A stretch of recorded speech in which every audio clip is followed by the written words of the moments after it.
नमस्कार दोस्तों। परसों रात जिस प्रकार से अतीक अहमद और उसके भाई अशरफ की हत्या हुई, लाइव कैमरे के सामने हत्या हुई, उस हत्या के बाद जो न्यायिक कार्रवाई है, जो कानूनी कार्रवाई है, वो तो अपनी तरह से चलेगी, वो अपनी रफ्तार से चलेगी। माननीय सर्वोच्च न्यायपालिका, स्थानीय न्यायपालिका, हाई कोर्ट, जहां भी जिस प्रकार से मामले जाएंगे उस प्रकार से चलेंगे। लेकिन बड़ा सवाल यह है कि क्या भारतीय जनता पार्टी ने पिछले कुछ सालों से जो असदुद्दीन ओवैसी की पार्टी एमआईएम के कथित इस्तेमाल का जो ट्रम्प कार्ड शुरू किया था, कई लोगों की नजर में भारतीय जनता पार्टी की बी टीम कही जाने वाली असदुद्दीन ओवैसी की पार्टी, क्या अब भी मुसलमानों के बीच उतना ही प्रभावकारी रह पाएगी? क्या वो उतने ही वोट खींचने में सफल होगी जितने आमतौर पर आम आदमी पार्टी मुसलमानों के बीच से वोट लाती रही है, खासकर तब से जब से उस पर भारतीय जनता पार्टी की बी टीम होने का आरोप लगा है? ये सारे सवाल हैं जिसका जवाब भविष्य के गर्भ में छिपा हुआ है। लेकिन अब जिस प्रकार की राजनीति घूमती हुई दिखाई दे रही है, 180 डिग्री पर घूमती हुई दिखाई दे रही है, उसमें असदुद्दीन ओवैसी की सियासत के लिए हैदराबाद के बाहर जो स्पेस बनता हुआ दिखाई दिया था, या यूं कहें कि वो स्पेस एक कम्युनल लाइन ड्रॉ करके बनाया जा रहा था, उस पर कहीं ना कहीं एक बड़ी बर्फ पड़ती हुई दिखाई दे रही है, क्योंकि अब मुसलमानों की प्राथमिकताएं बदलती हुई दिख रही है। कल सबने असदुद्दीन ओवैसी के प्रेस कॉन्फ्रेंस को देखा, उनकी चिंताएं साफ झलक रही थी। कुछ चिंता मुस्लिम समाज को लेकर थी, तो कहीं ना कहीं जो चिंता वो व्यक्त खुल के नहीं कर पा रहे थे, वो चिंता दरअसल एमआईएम को एक बार फिर से सिकुड़ जाने को लेकर भी थी। हो सकता है कि असदुद्दीन ओवैसी खुद सुप्रीम कोर्ट पहुंच जाए, खासकर अतीक के मामले को लेकर के। लेकिन अब उत्तर प्रदेश या दूसरे राज्यों का जो अल्पसंख्यक समाज है, जिस अल्पसंख्यक समाज का सबसे बड़ा तबका मुस्लिम समाज है, उस मुस्लिम समाज में असदुद्दीन ओवैसी की पार्टी का ग्लैमर निश्चित तौर पर लगभग खत्म होता हुआ दिखाई दे रहा है, क्योंकि अब प्राथमिकताएं बदल गई है। अब प्राथमिकताओं में यूं कहें कि समाजवादी पार्टी, बहुजन समाज पार्टी, कांग्रेस या कोई विपक्षी दल भी नहीं है, असदुद्दीन ओवैसी भी नहीं है। यूं कहें कि सियासत में मुस्लिम समाज अगले लोकसभा चुनाव तक, वोटिंग के एक दिन पहले तक खुद को शांत पड़ा हुआ देखेगा। ये इस बात की पूरी संभावना है कि सियासी रूप से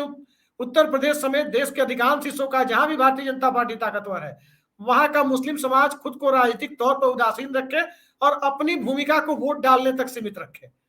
कि वोट के दिन ही अधिकाधिक संख्या में निकलकर जितना संभव हो सके उतनी पोलिंग करवा सके। लेकिन सक्रिय भागीदारी करता हुआ कोई बहुत ज्यादा दिखाई देगा, इसकी संभावना अब खत्म हो चली है।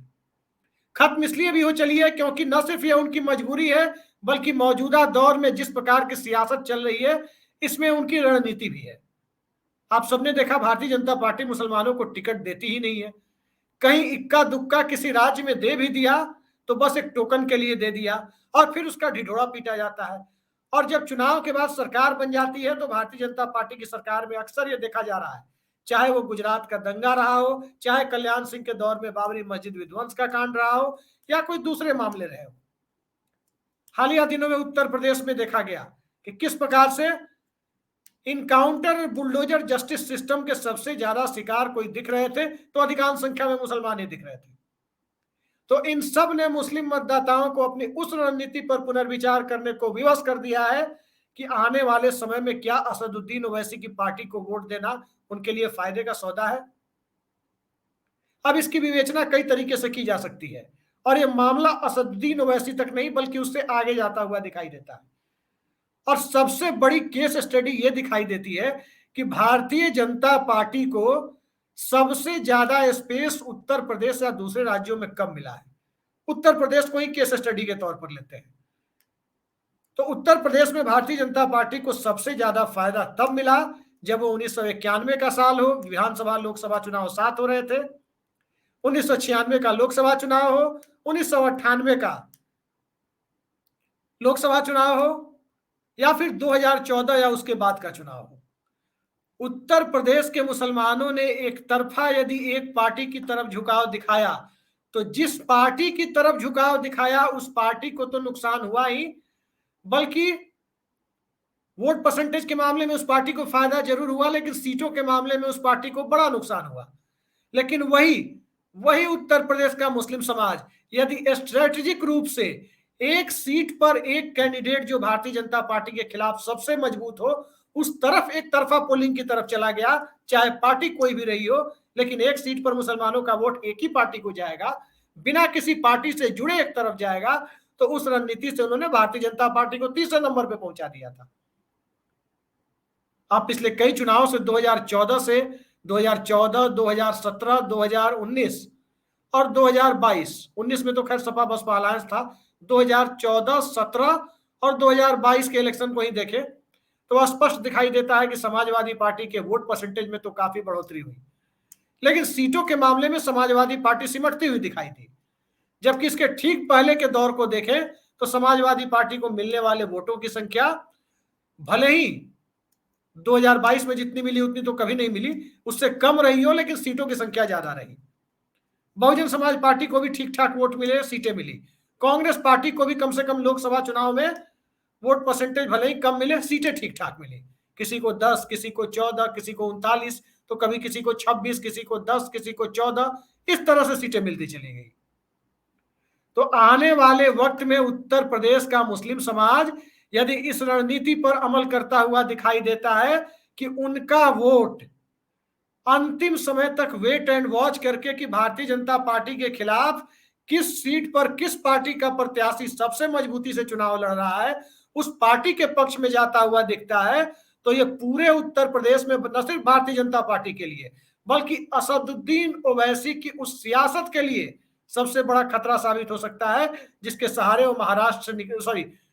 तेलंगाना के हैदराबाद से निकलकर देश के दूसरे राज्यों में भी कुछ ना कुछ वोट हासिल करते रहे।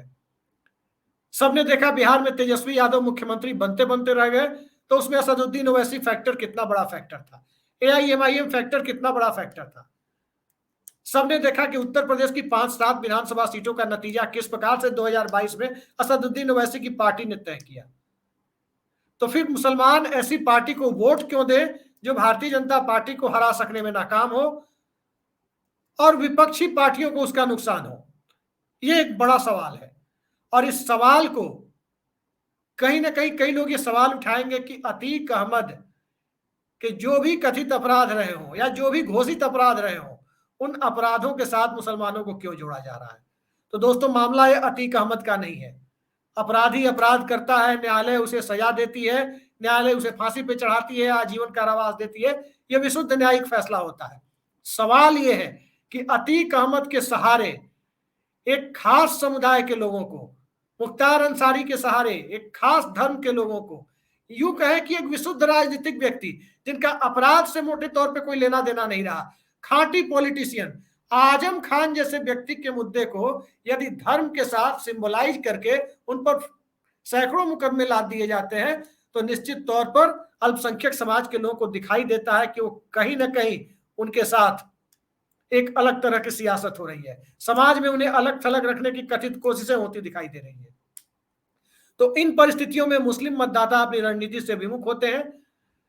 वो किसी भी पार्टी के साथ अपनी एफिलिएशन को बंद करते हैं और सिर्फ इस रणनीति पर जाते हैं, तो कहीं ना कहीं वो संपूर्ण विपक्ष को फायदा पहुंचाने की स्थिति में होते हैं। आप चाहे जितने भी सर्वे एजेंसी के आंकड़े देख लें, 2002 के विधानसभा चुनाव में उत्तर प्रदेश में, 1999 के लोकसभा चुनाव में, 2004 के लोकसभा चुनाव में, 2007 के विधानसभा चुनाव में, 2009 के लोकसभा चुनाव में और 2012 के विधानसभा चुनाव में, किसी भी चुनाव में समाजवादी पार्टी के पक्ष में मुसलमानों का उतना बड़ा समर्थन नहीं दिखा जितना 2022 में समाजवादी पार्टी के पक्ष में दिखा। लेकिन क्या इससे समाजवादी पार्टी को फायदा हो गया? जाहिर सी बात है, नहीं हुआ। क्या इससे बहुजन समाज पार्टी को फायदा हो गया? जाहिर सी बात है, नहीं हुआ। क्या इससे कांग्रेस को कोई फायदा पहुंचा? नहीं हुआ। फायदा किसे हुआ? फायदा दरअसल सिर्फ और सिर्फ भारतीय जनता पार्टी को हुआ, क्योंकि भारतीय जनता पार्टी ने एक पार्टी विशेष को,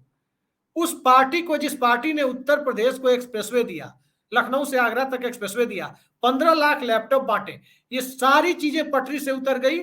और सिर्फ मुस्लिमों और यादवों की पार्टी के रूप में प्रचारित करने का कोई मौका नहीं छोड़ा। मायावती की पार्टी, कांसी राम की वो विरासत जो दलित राजनीति के सहारे खड़ी थी, उसे सिर्फ जाटों की पार्टी बनाने में और प्रचारित करने का कोई मौका नहीं छोड़ा। कांग्रेस पार्टी को उत्तर प्रदेश में मार्जिनलाइज करने का कोई मौका नहीं छोड़ा। तो आज की तारीख में जो सबसे बड़ी परिस्थितियां हैं, स्थानीय कई सारे स्थानीय पत्रकारों से, अलग अलग जिलों के, उत्तर प्रदेश, बिहार, दूसरे राज्यों के कई सारे पत्रकारों से मेरी बातें हुई है पिछले 48 घंटे के दरमियान, 36 घंटे के दरमियान जिस तरह की चीजें हुई है, उसमें जिस प्रकार की प्रतिक्रिया देखी जा रही है, उस प्रतिक्रिया में एक चीज स्पष्ट दिखाई दे रही है कि मुस्लिम मतदाता अब, मुस्लिम वोटर किसी पार्टी के साथ खुद को रख पाने की स्थिति में नहीं है। और उसे साफ साफ दिखाई दे रहा है कि जिस पार्टी के साथ वो सार्वजनिक तौर पर अपने एफिलिएशन का प्रदर्शन करेंगे, उस पार्टी को भारतीय जनता पार्टी अपने प्रचार तंत्र के माध्यम से, अपने गोदी मीडिया के माध्यम से, सोसाइटी के बहुसंख्यक समाज के बीच एक कम्युनल फीडिंग करने का कोई भी मौका अपनी तरफ से जाया नहीं करेगी। लिहाजा आज की तारीख में जो अल्पसंख्यक मतदाता है, वो निश्चित तौर पर इस बात की तरफ जाते हुए दिखाई दे कि वो पार्टी के बजाय कैंडिडेट के साथ जाना पसंद करे, भले ही उनकी पार्टी कोई हो, चाहे वो साइकिल चुनाव चिन्ह वाली हो, चाहे वो पंजा चुनाव चिन्ह वाली हो, चाहे वो हैंडपंप वाली हो, चाहे वो हाथी वाली हो, उस कैंडिडेट के साथ जाना पसंद करे, तो किसी को आश्चर्य नहीं होना चाहिए 2024 के लोकसभा चुनाव में। और यही असदुद्दीन ओवैसी की सियासत के लिए सबसे बड़ा खतरा है, क्योंकि दोस्तों आज की तारीख में मुसलमानों के लिए असदुद्दीन ओवैसी की सियासत बचाना प्राथमिकता नहीं है,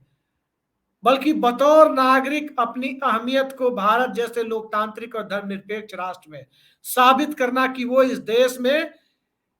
किसी भी दूसरे व्यक्ति की तरह एक नागरिक की हैसियत से रहने के, अपने आचार व्यवहार का पालन करने के, किसी भी तरह के डिस्क्रिमिनेशन यानी भेदभाव से बचने के